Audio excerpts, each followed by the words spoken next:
adik-adik. Ada orang ini ya, orang ini tipenya terlalu atau tipenya naudzubillah min dzalik.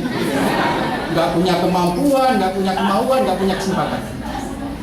Yang kedua mendingan tipe tidak tahu diri, punya kesempatan tapi ini kaya dia, tapi saya nggak mau kuliah, nggak mampu kuliah.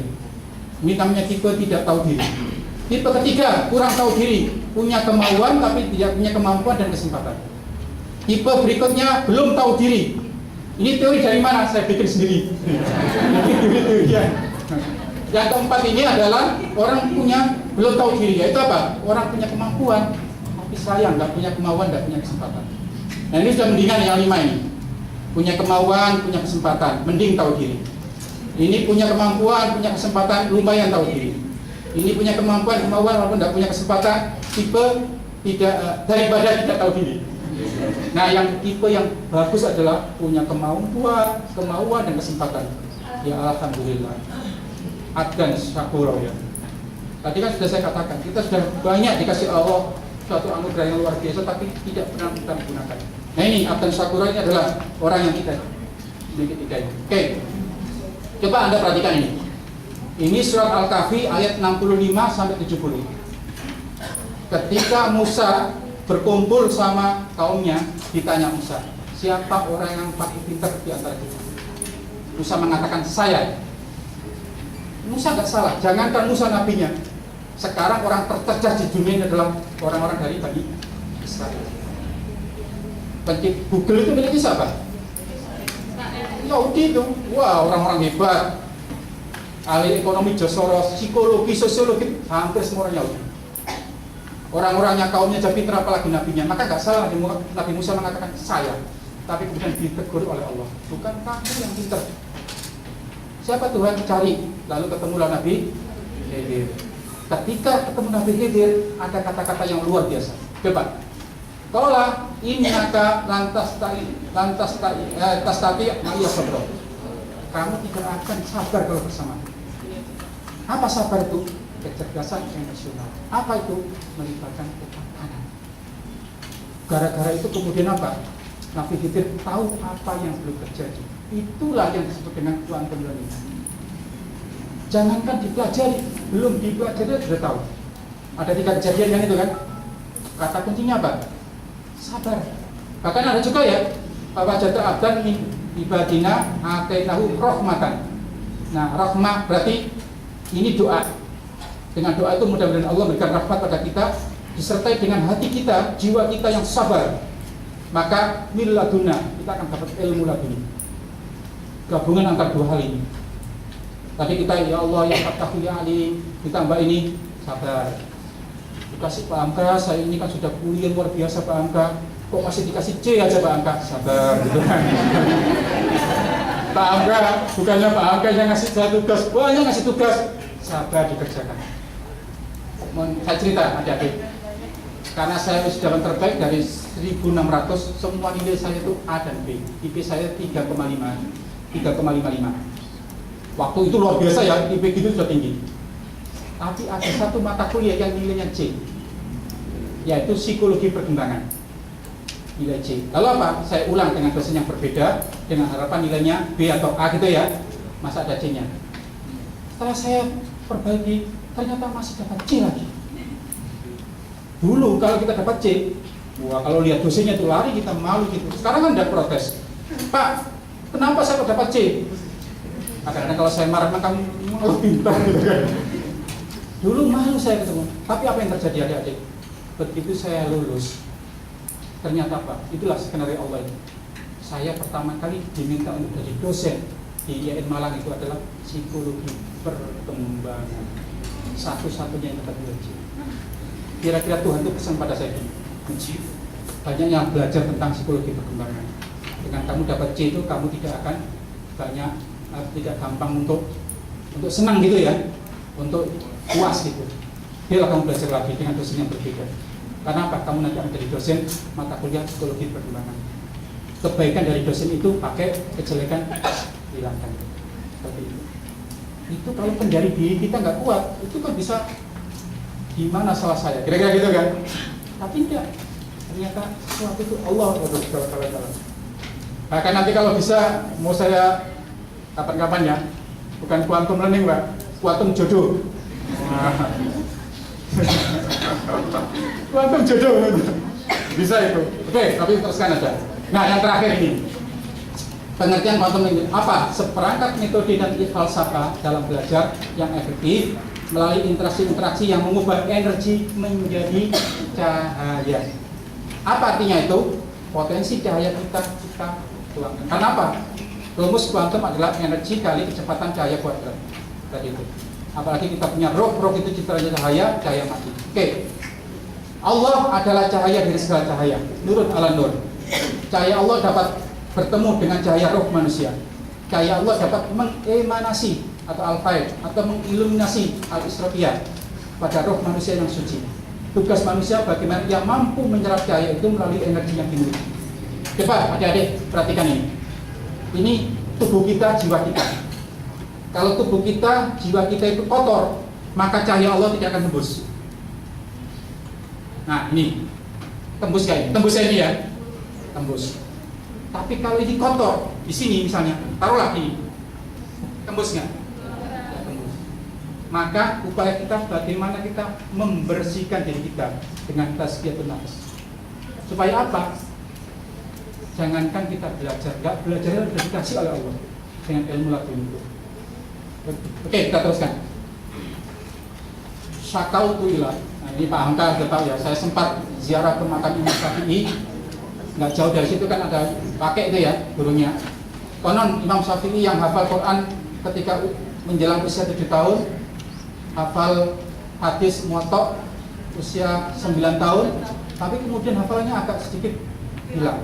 Lalu syakautu, dia mengadukan ila Waqi' pada gurunya namanya Waqi' su'afidin tentang hafalannya yang buruk. Farasadani, ya Waqi' mengatakan ila tarkil ma'asi supaya meninggalkan maksiat. Pak Akbaroni bina manurun wa nurullahi wa yasin. Yang memberitahuku bahwa ilmu itu cahaya dan cahaya Allah itu tidak akan diberikan pada orang berbuat maksiat itu. Jangankan Imam Syafi'i ya, maksiat. Beliau terlahir dari dari orang tuanya yang sangat-sangat ya soleh, dan dia jangankan makan haram, makan subhat aja dihindari itu ya. Oke. Cara menyerap cahaya. Ini menurut Al-Ghazali ya. Qalbu itu ibarat cermin. Sementara ilmu merupakan pantulan realitasnya. Apabila cermin kotor, maka pantulannya suram. Hawa nafsu membuat cermin qalbu kotor. Sedang ketakwaan, ketaatan, dan berpaling dari hawa nafsu merupakan cermin qalbu yang menjadi gemerlap. Ilham itu seperti cahaya lampu yang gaib, yang terhujam di dalam qalbu manusia yang suci. Oke. Teorinya Surwardi ya. Hanya ini ya. Nanti adik-adik bisa cerita mengenai khotir. Khotir itu ada 4. Khotirul Robbani, Khotirul Malaki, Khotirul Insani, Khotirul Syaitoni itu ada 4 ya. Was-was, hawajis, kemudian ilham, wahyu. Ada firasat juga ya. Oke, itu panjang ceritanya itu ya. Dalam kita lalui. Bahkan ini ada hadis ya, luar biasa hadis ini. Ma yazalu abdi yataqarrabu ilayya binawafil hatta uhibbahu. Jadi kita tidak hanya beribadah wajib, tapi ibadah sunnah. Ketika kita sudah ibadah sunnah, sehingga Allah itu menyintai kita. Kalau Allah sudah menyintai, apapun diberikan oleh Allah kepada kita. Apa itu? Apabila aku menyintainya, maka aku jadi pendengaran yang ia mendengar dengan pendengarannya. Maka aku jadi penglihatan yang mana dia melihat dengan penglihatan itu. Dan aku jadi tangannya, dan dia menampar apa Pak? Membentangkan ya. Pakai jangan menampar kayaknya ya, dengan tangan. Dan aku kakinya ya, di mana ia berjalan dengan kaki. Jadi langkah kita, gerakan kita semua diatur oleh Allah itu. Yang insya Allah tidak akan salah. Oke. Nah ini terakhir ya, biar waktunya. Giat memperoleh. Pertama, makan makanan yang halal, tidak syubhat apalagi yang haram. Contohnya Imam Syafi'i ya. Senantiasa melakukan hal-hal yang sunnah, seperti sholat hajat, istikharah, duha gitu ya. Adik-adik saya nggak tahu ya, masuk ke biro saya ini istikharah nggak kemarin? Saya nggak yakin gitu. Jangan-jangan ikut-ikut teman aja. Istikharah, itu hajat. Ya Allah, kalau sudah terlanjur ya Allah, masuk biro saya ini ya Allah. Curhat lagi ya kita pada Allah ya, seterusnya. meningkatkan inner beauty dengan 3T, taholli, tahalli, tajalli. Taholli itu kalau ini kotoran itu dibersihkan. Taholli. Apa itu? Beban-beban mental kita itu kotor itu apa? Dendam, sombong, iri hati, dusta. Itu adalah bikin hati kotor. Beban. Itu dibersihkan dulu. Itu dalam bahasa psikologi itu simptom-simptom negatif. Ya.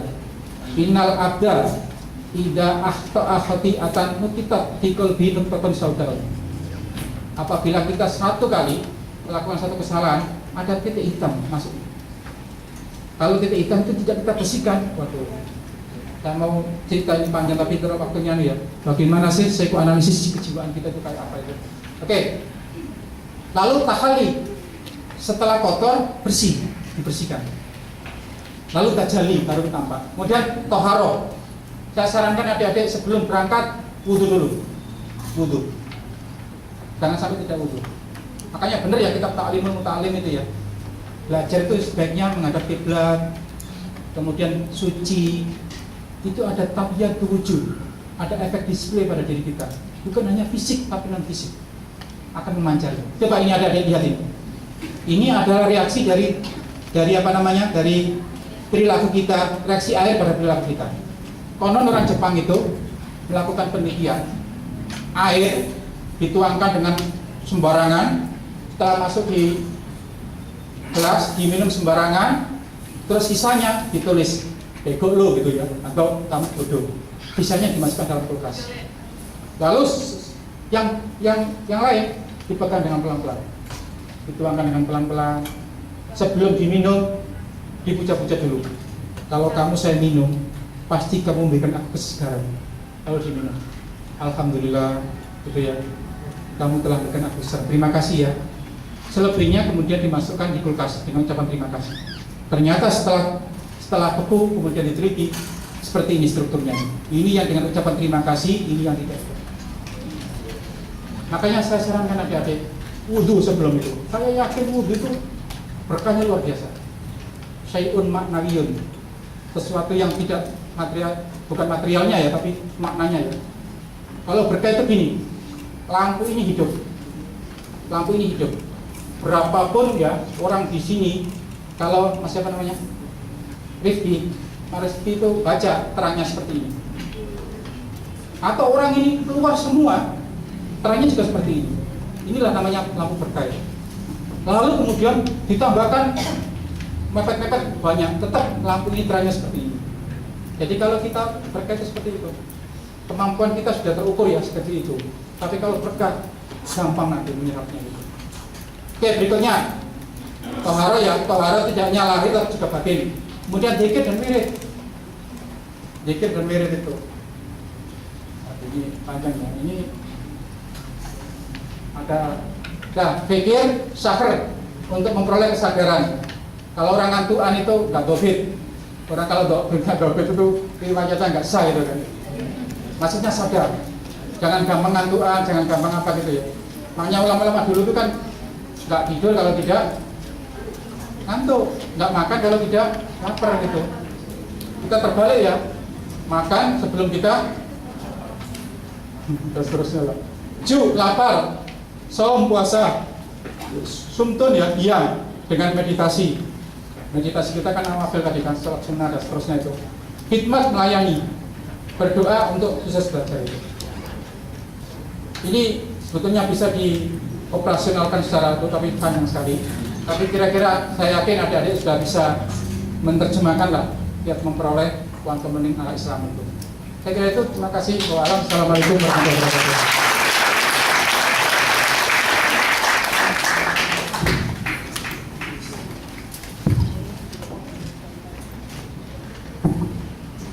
Baik, terima kasih kepada Prof. Mujib. Kita sudah banyak mendapatkan pelajaran, kemudian ilham, katakanlah gitu tadi ada cahaya, ilham dan seterusnya, bahwa kita mendapatkan pencerahan ini dari sisi psikologi Islam. Dan bagi Anda semua, khususnya para mahasiswa, bisa memberikan satu respon nanti bahwa sesungguhnya psikologi Islam itu kaya, ya, kaya akan ilmu, kaya akan terapi dan seterusnya, yang bisa itu bermanfaat dalam kehidupan kita, khususnya kehidupan mahasiswa. Dan nanti Anda mungkin ada sesi untuk Anda gali lagi dari narasumber ya tentang masalah kuantum Islam di kuantum learning. Baik, selanjutnya adalah dari Pak Aris ya tentang hipnoterapi. Dipersilakan ya untuk memanfaatkan waktu yang ada. Pak Arif coba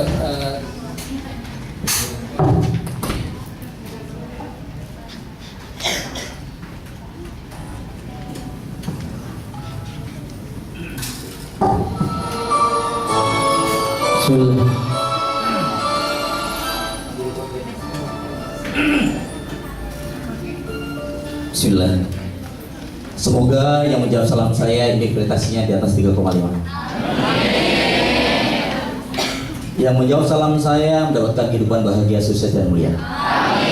Assalamualaikum warahmatullahi wabarakatuh.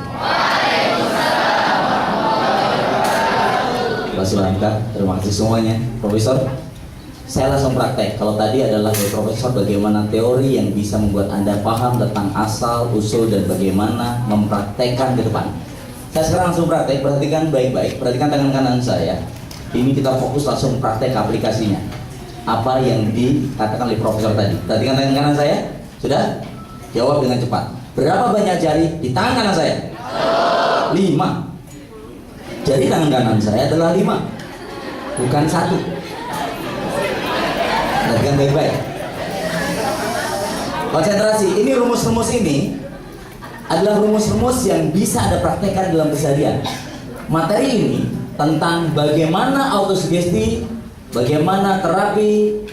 Kita akan lihat, materi ini juga diberikan pada para vice president dan direktur di perusahaan-perusahaan besar termasuk Bank Mandiri. Ini adalah para direktur, vice president yang mendapatkan materi. Anda yang tidak melihat visualisasinya bergeser untuk bisa melihatnya. Tapi kalau enggak, Anda bisa melihat saya. Fokus. Perhatikan rumus yang pertama.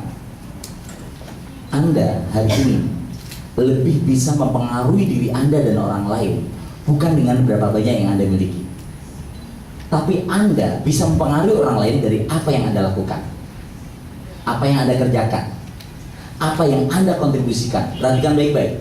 Orang yang pintar tapi tidak pernah melakukan apapun, dia sama dengan tidak pintar. Kenapa orang gila yang menyeberang jauh lebih dihargai? Karena dia percaya diri, daripada seorang yang mungkin lebih pintar namun kalau nyebrang ragu-ragu. Walaupun Anda IP-nya 4,0, tapi kalau Anda nyebrangnya ragu-ragu, maka akan membuat orang di sekitar Anda ikut ragu-ragu melihat Anda. Itulah kenapa banyak orang yang wajahnya biasa mendapatkan istri yang cantik jelita, karena dia percaya diri. Benar, percaya diri. Orang yang pede punya momentum lebih banyak daripada orang yang ragu-ragu. Tadi profesor sudah mengatakannya bahwa kalau Anda percaya diri, Anda mendapatkan banyak kesempatan. Coba akan saya uji ya. Semua tangan kanan seperti ini. Harus nurut nggak ikut. Fokus. Tutup pelan-pelan. Buka. Tutup lebih cepat. Buka. Gerakan saja seperti ini. Perhatikan saya. Tutup lagi. Buka lagi. Pegang dagu masing-masing. Mana dagu Anda? Oh. Dagu. Ini jidat. Perhatikan baik-baik. Tuh, sama kan? Perhatikan baik-baik. Mereka adalah orang-orang hebat. Gajinya di atas 50 juta. Tapi kenapa dagunya pindah?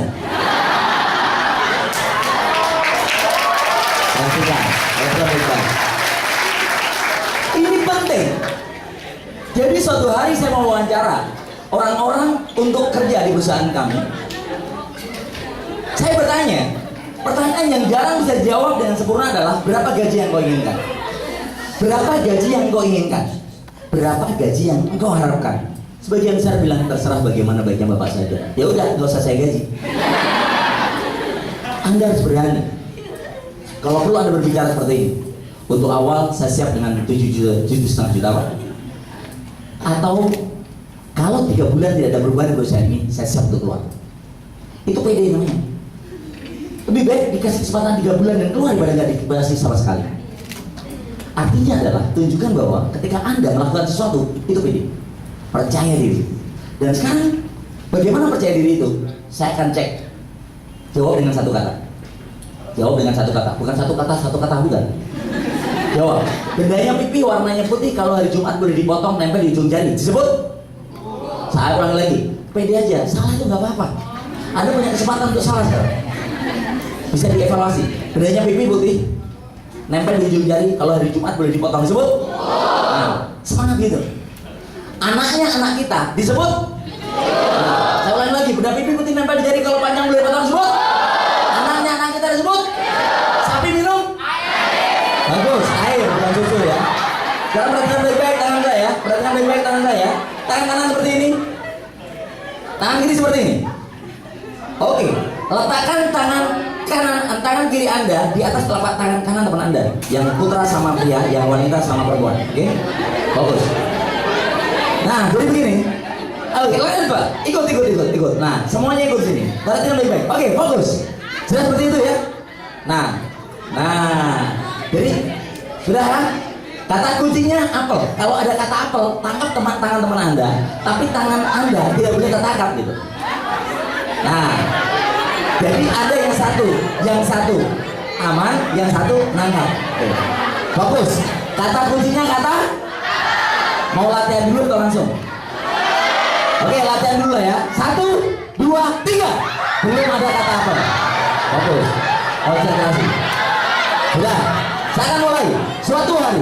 Suatu hari saya berangkat ke kota Malang. Kota Malang terkenal sebagai kota agrowisata. Betul. Sesampainya di Malang, saya cukup lapar. Karena lapar, saya memastikan untuk makan terlebih dahulu. Dan kesukaan saya adalah apem. Betul.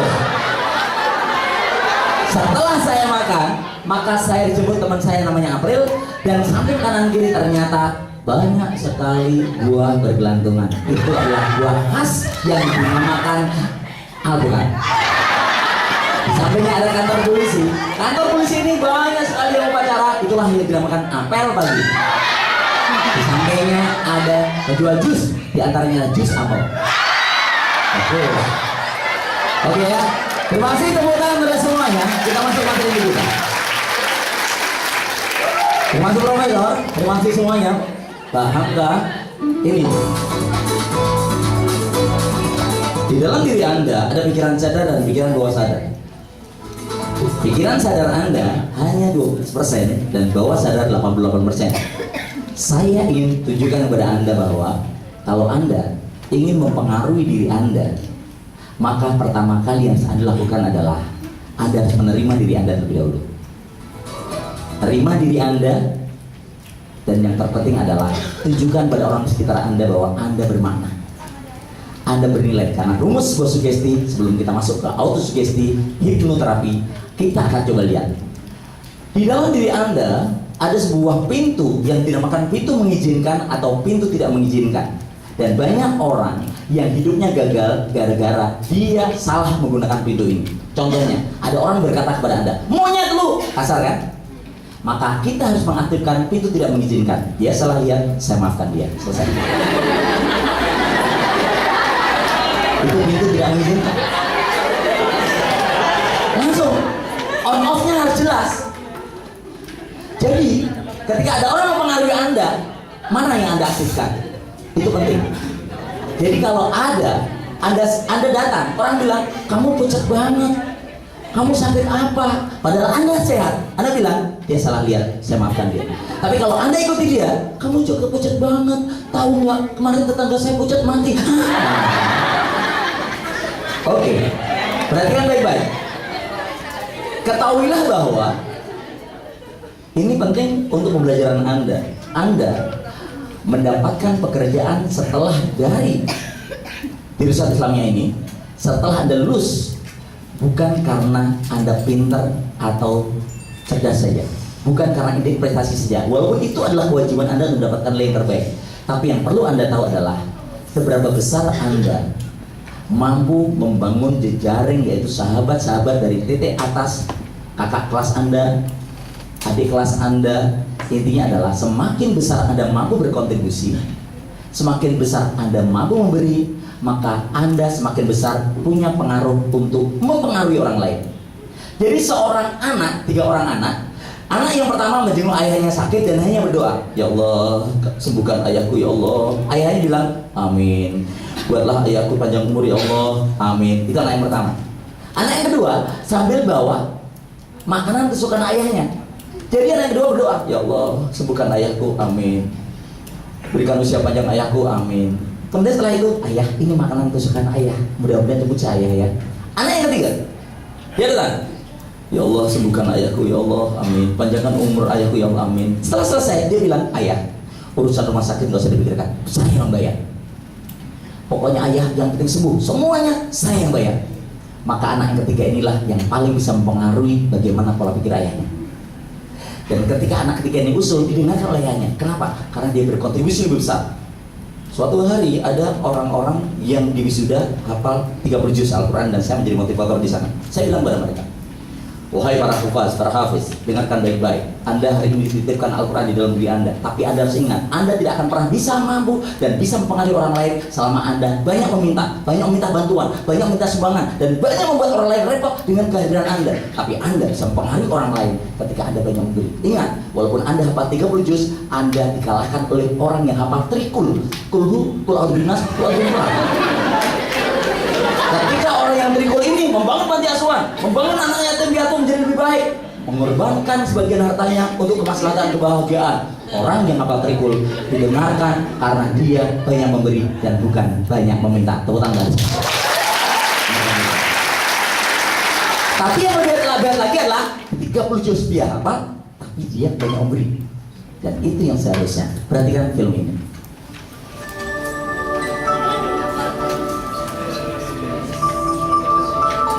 Ini adalah sebuah contoh sederhana.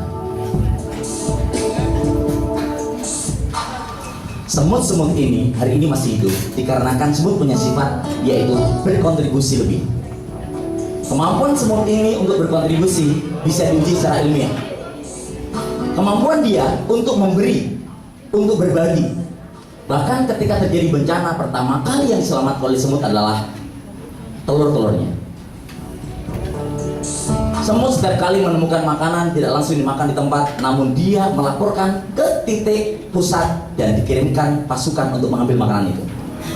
Sekarang kita akan lihat berbeda. Perhatikan baik-baik, ini penting. Sebuah kamar kecil di sebuah kampus bertuliskan, "Tolong matikan lampu kamar kecil ini setelah Anda memakainya. Tolong matikan lampu kamar kecil ini setelah Anda memakainya." Ternyata hanya 20% yang mematikan. Hanya 2 dari 10 orang, hanya 20 dari 100 orang. Kenapa? Kenapa tulisan "tolong matikan" dan diakhiri "terima kasih" tetap membuat orang tidak tergerak untuk mematikan? Menurut Anda apa? Betul, karena ini adalah meminta. Permintaan itu membuat orang itu tidak nyaman. Tapi kalau saya ganti tulisan ini dengan tulisan yang baru, maka 100% orang mematikannya. Bahkan ada orang di dalam dimatikan oleh orang di luar.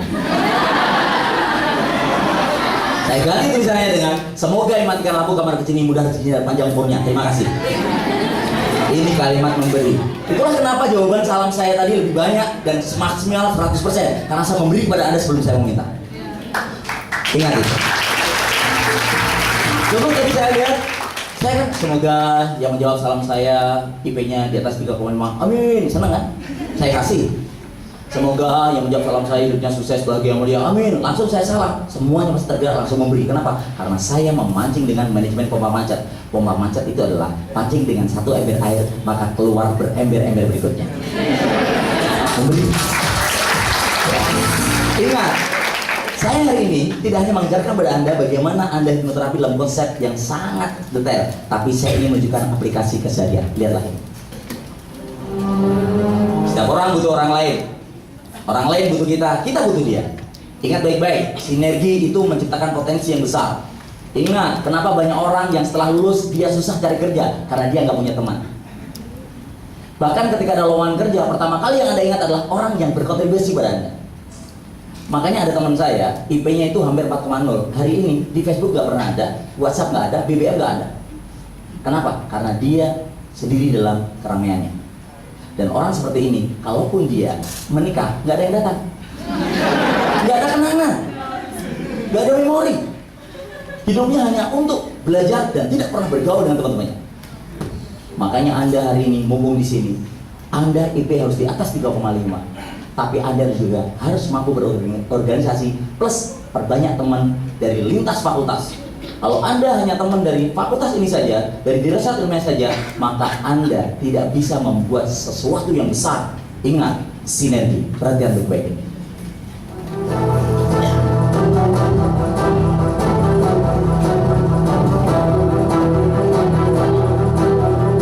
Perhatikan baik-baik.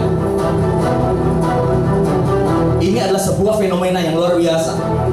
Ekor anjing tertarik dengan bulu-bulu yang ditinggalkan oleh burung-burung yang mencarikan. Tiba-tiba yang terjadi adalah anjing ini terdorong oleh asap di buritan kapal.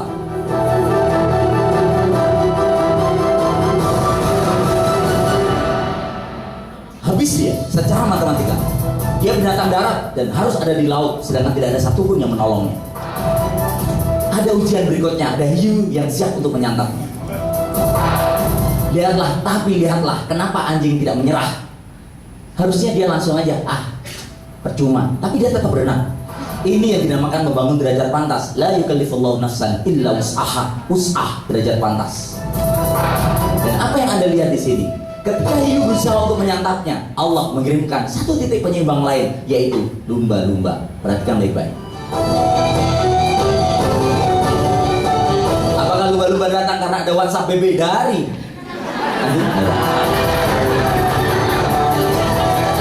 Dia hadir karena adanya frekuensi yaitu frekuensi kebaikan.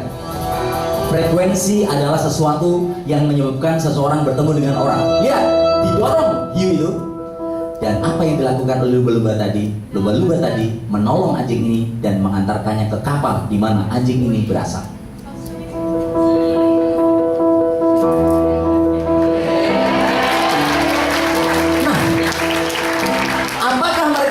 Sebelumnya, loh, apakah mereka tahu bahasa masing-masing? Saya nggak tahu. Tapi yang perlu Anda tahu, kejadian ini bukan kebetulan. Seandainya anjing tidak pernah berusaha dan tidak pernah melakukan upaya untuk bertahan sehingga tidak tenggelam, belum tentu dia ditolong. Dan mereka pun berkomunikasi. Terima kasih ya, makanya hati-hati nanti ya.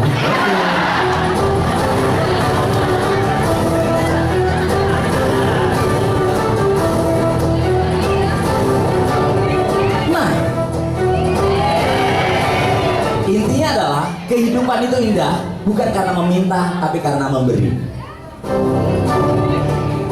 Halo. Artinya hari ini saya ingin tunjukkan sekali lagi.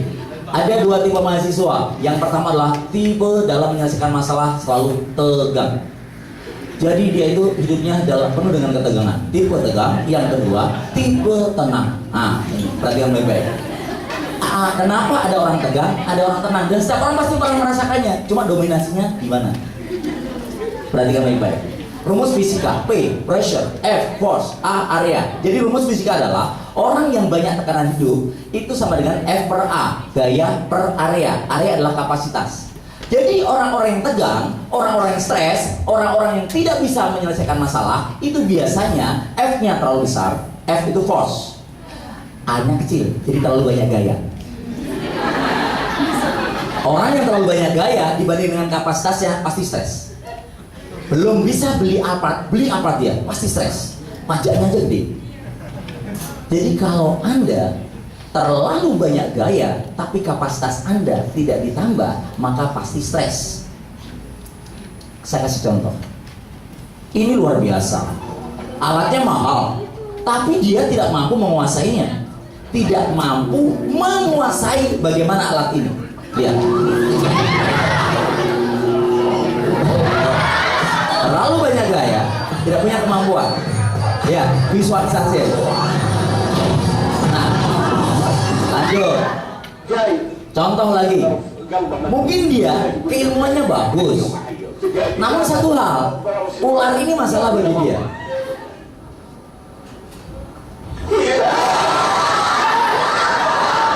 Bisa, kapasitasnya tidak mencukupi untuk keberaniannya. Oke, lanjut lagi. Banyak gaya, hampir finish. 5 meter menjelang finish.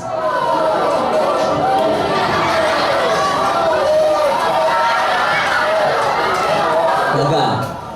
Banyak lulusan, saya sudah melakukan evaluasi ya. Teman-teman di UIN ini, di UI, IPB, Pajajaran sebagian besar gagal bukan karena kuliahnya, tapi kurang sabar menghadapi skripsinya. Kenapa? Jadi ternyata orang-orang itu bisa menyelesaikan urusannya ketika dia sibuk. Hanya orang sibuk yang bisa menyelesaikan urusannya. Kenapa? Energinya justru bisa luar biasa. Sibuk di sini bukan menyibukkan diri yang tidak bermanfaat. Orang yang tidak ada kuliah sama sekali, tinggal skripsi, justru malah bisa DO. Kenapa? Karena dia menggampangkan, tidak memiliki jadwal, tidak ada ujian lagi. Makanya orang Jepang berkata, orang Indonesia itu justru banyak yang tidak belajar setelah wisuda. Setelah wisuda, gak ada buku baru yang dia baca, gak ada ilmu baru yang dia pelajari, karena wisuda kepanjangan dari wis itu sudah. Gak ada pelajaran lagi. Wis sudah, gak ada pelajaran lagi. Lanjut, tenang. Dan tenang itu, karena kita akan mulai dari sini nanti. Tenang itu ketika Anda, gaya Anda atau force Anda itu adalah gaya yang seharusnya, tapi area Anda besar, kapasitas Anda. Jadi ternyata kalau Anda kemarin berkata, wahai Allah masalahku besar, Anda ganti dengan wahai masalah Allah maha besar, itu beda. Wahai masalah Allah maha besar, mau apa kamu? Gitu. Ya Allah masalahku besar, ya udah, memang benar Anda nggak kuat gitu kan, karena masalah terlalu besar bagi Anda. Tenang, lihat contoh tenang. Perhatikan baik-baik. Ketika ada ujian, maka yang terjadi adalah dibutuhkan ketenangan. Dan ketenangan ini yang menyebabkan orang mampu bekerja, mampu melakukan sesuatu dengan jauh lebih hebat.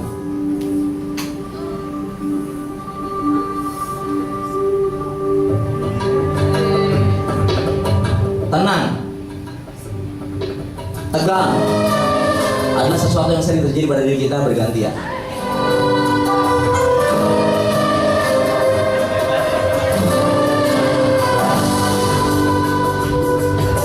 Oke, nah contoh lagi. Saya sekedar memberikan contoh karena mahasiswa itu lebih suka dengan contoh aplikasi. Lihat, Pak, jam berapa sekarang, Pak? 10 lewat 10. Coba lihat, semua mudah kalau kita tahu caranya. Semua susah ketika kita tidak ngerti caranya. Hebat ya? Megang susu kuda, tahu jam. Tidak dipelajari di kampus manapun. Pagi hari datang lagi dia. Datang lagi dengan membawa jam yang tepat, ingin menguji. Perhatikan baik-baik. Ha mangiato il ciudino, eh? Halo, jam berapa sekarang? Senta, mi sa dire che ore sono adesso? Allora,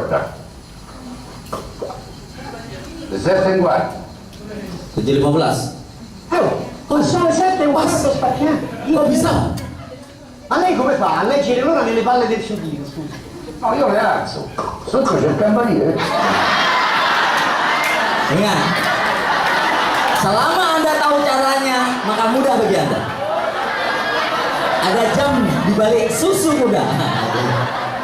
Oke ya, sekali lagi tepuk tangan dari semuanya. Kita mulai. Maka hari ini, autosuggestive power.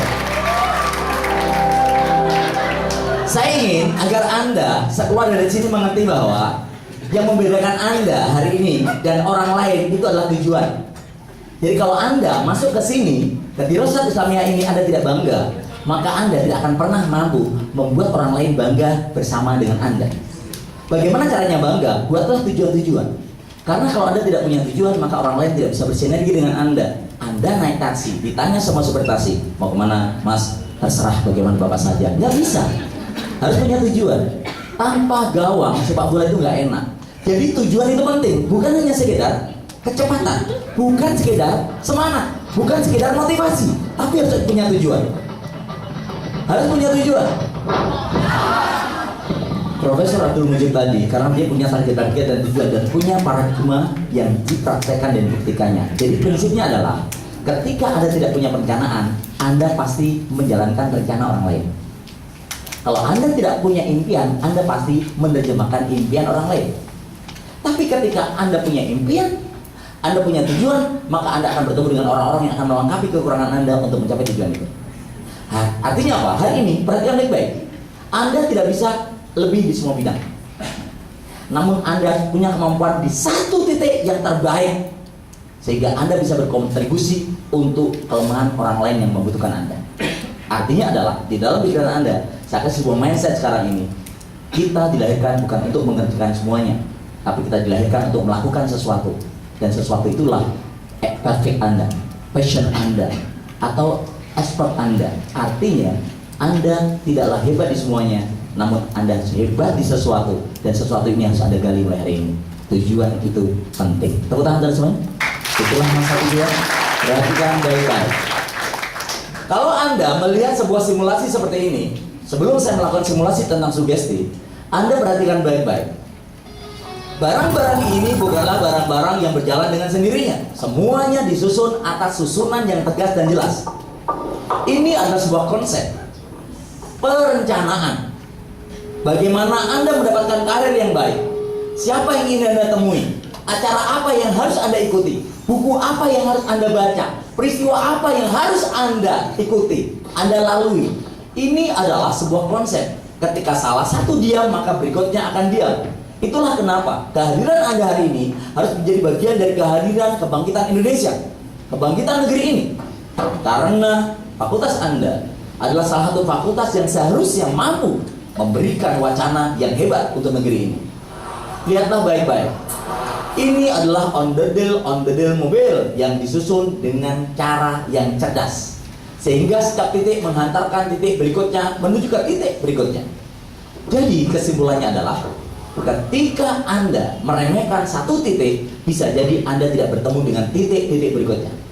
Teman Anda yang hari ini tidak hadir, belum tentu dia mendapatkan kehebatan sebagaimana Anda yang hadir. Intinya adalah, kehadiran Anda hari ini bisa jadi menjadi titik balik kehidupan Anda, sebagaimana titik balik kehidupan saya ketika bertemu dengan seseorang yang mampu membuat paradigma berpikir saya berubah. Hidup ini adalah penting ketika kita melakukan hal-hal penting. Hidup ini remeh ketika kita meremehkan, dan akhirnya kita terjebak pada hal-hal yang tidak bermanfaat. Jadi semua ini terjadi dikarenakan direncanakan. Dan semua yang direncanakan atas izin Allah akan menjadi jauh lebih baik daripada tidak ada perencanaan apapun. Ya, mobil ini berasal dari semua onderdil yang disusun tadi. Rencanakan kehidupanmu, maka kehidupanmu akan menjadi hebat.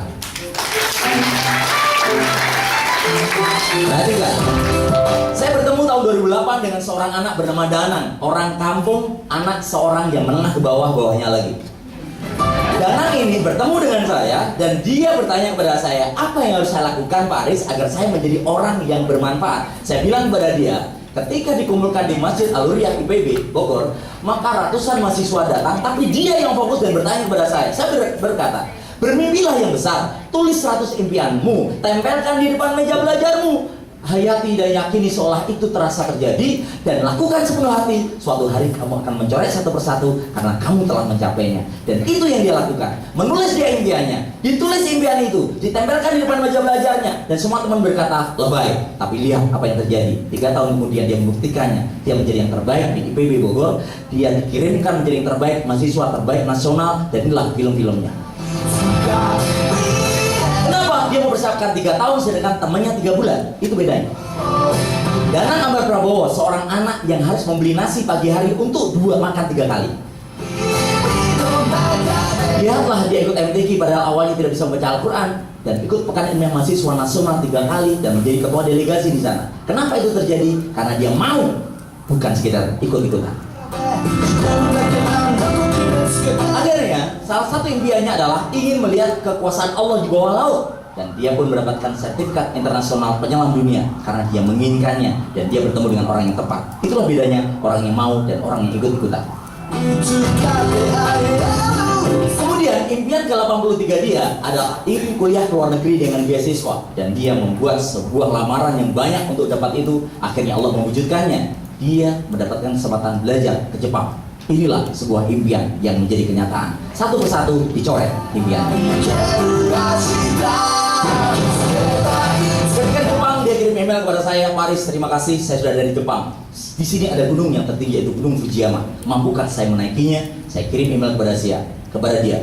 Saya bilang, tidak ada gunung yang lebih tinggi dari lututmu selama engkau mendaki puncaknya. Selama engkau mendaki puncaknya, lututmu lebih tinggi dari gunung manapun. Dan dia membuktikannya.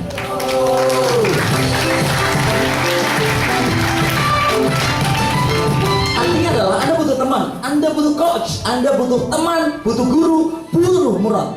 Nah, ya. Kalau dia pulang dari Jepang, maka dia bertanya, Faris, impian saya lebih dari 100. Gak apa-apa, 100 itu minimal. Dan akhirnya dia mewakili Indonesia ke New Zealand. Setelah dia lulus S1, karena ini adalah masih proses S1, dia mengirimkan 500 surat untuk mendapatkan beasiswa S2. Dari 500 surat yang dikirimkan, 5 yang menyeleksi dia. Dari 5 yang menyeleksi, 1 yang menerimanya. Dan 1 inilah yang mengantarkan dia. Hari ini, dia usianya baru 27 tahun. Dan dia sudah bergelar doktor di Jepang. Menjadi lulusan terbaik baru 2 minggu yang lalu.